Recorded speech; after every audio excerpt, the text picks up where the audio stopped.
LeBron versus Jordan. A tale or a debate as old as time. It is a debate that's gotten so old that a lot of NBA fans are actually sick of hearing about it. Not me.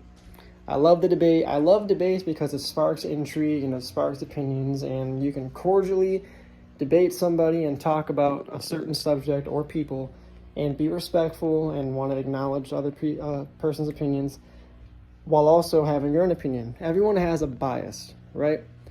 Everyone's biased, but as long as you acknowledge you're biased, that's fine.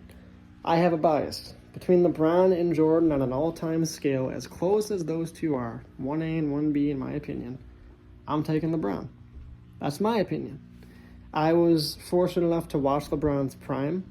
I was fortunate enough to watch him in countless moments become LeBron James and dominate. But at the same time, I'm 26.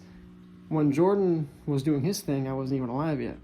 But thankfully, due to the numerous sources of information and entertainment and videos, highlights, stats, whatever you want to call it, you're able to go back and retrace and watch what those guys did back then, and you're kidding yourself. If there even is anyone that wants to denounce MJ or think he's not great, you're kidding yourself if you think he's not one of the best ever. If not the best ever. For those that think he's the best ever, it's not like it's an anomaly to think that. Most people, and I hate saying this as a LeBron fan, think Michael Jordan is better. Some know Michael Jordan is better in their own mind. That's fine. But if you're asking me between LeBron and Michael Jordan, I'm taking LeBron for a variety of reasons. Again, I witnessed his prime. I witnessed his career. He was more my time. And to me, he was God on the court after MJ, right? He was the MJ of my era, except a little better hairline, just a little bit. And to this day, I think he's the best ever. I will always think he's the best until someone comes along. And that's another thing people have to realize. Those two, and especially Jordan, because history's been nice to him, as it should have been, because the dude was fucking pretty much flawless. Those two are at the top. They are the standard bearer. They are the flag bearer, rather. Those guys are going to be the ones that are all these new cats are being compared to. If Giannis ends up having a historical career, which he's already having, he'll be compared to LeBron and Jordan. Luka, maybe one day, who knows? We got guys that are coming along that are doing so many amazing things now that at the end of the day, when you compare them to somebody, it's going to be the top players of all time, which is the LeBrons and Jordans of the world.